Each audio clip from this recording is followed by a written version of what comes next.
కాసేపట్లో ఇంటి నుంచి బయలుదేరుతారు. కరెక్ట్‌గా 9 గంటలకు ఇక్కడ తెలంగాణ భవన్‌కి చేరుకుంటారు. ఆయనతో పాటు మాజీ మంత్రి హరీష్ రావు కూడా తెలంగాణ భవన్‌కి వస్తారు. ఇంకొంతమంది మాజీ మంత్రులు, గ్రేటర్‌కి సంబంధించినటువంటి ఎమ్మెల్యేలు, ఎమ్మెల్సీలు, పార్టీకి సంబంధించినటువంటి మెయిన్ లీడర్‌షిప్ అంతా కూడా ఈరోజు తెలంగాణ భవన్‌లో ఉంటుంది.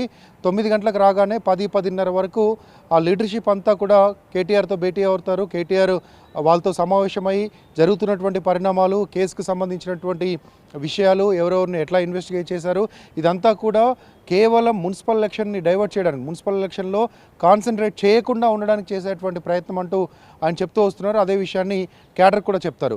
దాంతోపాటు 10, 10:30 మధ్యలో ప్రెస్ మీట్ ఉంటుంది. ప్రెస్ మీట్లో ఇన్వెస్టిగేషన్కి వెళ్లే ముందు ఆయన చెప్తారు. ఇక్కడ నుంచి డైరెక్ట్గా జూబ్లీహిల్స్ పోలీస్ స్టేషన్కి వెళ్తారు. ఇన్వెస్టిగేషన్లో అటెండ్ అవుతారు.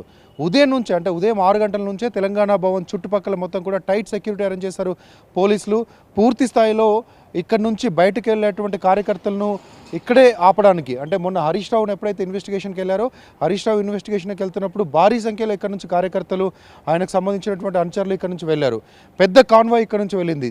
జూబ్లీహిల్స్ పోలీస్ స్టేషన్ దగ్గర ట్రాఫిక్ జామ్ అయింది. దాంతోపాటు అక్కడంతా కూడా కొంత ఇబ్బందికర పరిస్థితులు కనిపించాయి. సో ఇప్పుడు ఆ సిచ్యువేషన్ రాకుండా కార్యకర్తల్ని, లేకపోతే కేటీఆర్తో వెళ్ళేటువంటి నాయకుల్ని ఇక్కడే కంట్రోల్ చేయాలి, లేకపోతే స్టేజ్ వైజ్గా ఫిల్టర్ చేయాలనే ఉద్దేశంతో పోలీసులు ఉదయం నుంచే కూడా భారీ సెక్యూరిటీ అరేంజ్ చేశారు.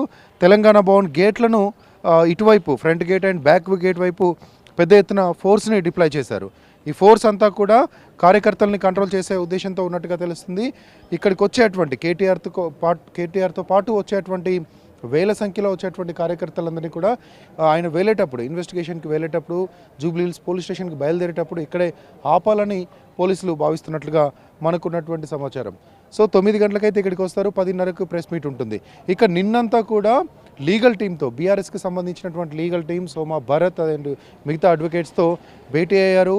చాలా విషయాలు వాళ్ళు బ్రీఫ్ చేశారు.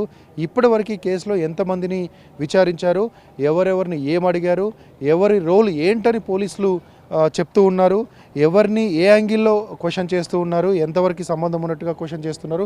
పోలీసులు మొత్తం ఇప్పటివరకు ఈ 2 సంవత్సరాలుగా సాగుతున్నటువంటి ఇన్వెస్టిగేషన్లో ఎంత పురోగతి సాధించారు, వీటన్నిటిపైన కూడా ఒక బ్రీఫ్ ఇచ్చారు.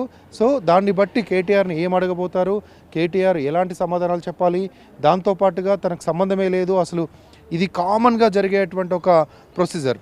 ఏ ప్రభుత్వమైనా ప్రభుత్వ వ్యతిరేక శక్తిలో, లేకపోతే ప్రభుత్వానికి సంబంధించినటువంటి ప్రభుత్వాలు పడిపోతున్నప్పుడు, లేకపోతే రోజువారీ యాక్టివిటీస్లో ఇంటెలిజెన్స్ కోసమో కొంత ఫోన్ ట్యాపింగ్ జరుగుతూ ఉంటుంది. అది పోలీస్ అధికారులు చేస్తారు. కానీ అప్పుడు పోలీస్ అధికారులుగా ఉన్నటువంటి డీజీపీ కానీ, అప్పుడు ఈ మొత్తం వ్యవహారానికి బాధ్యులుగా ఉన్నటువంటి ఇంటెలిజెన్స్ చీఫ్, ప్రస్తుతం డీజీపీ కానీ, వీళ్ళెవ్వరినీ విచారించకుండా కేవలం రాజకీయ నేతలు మాత్రమే పోలీస్ స్టేషన్కి పిలిచి విచారించడం అంటే ఇది ఖచ్చితంగా పొలిటికల్ వెండంట. దీన్ని ఎట్టి పరిస్థితుల్లో కూడా ప్రజలు చూస్తూ ఉన్నారు, నమ్మడం లేదు. మేము న్యాయపరంగా ఎదుర్కొంటామంటూ కేటీఆర్ చెప్తున్నారు. ఇది కూడా అదే చెప్పే అవకాశం ఉంది.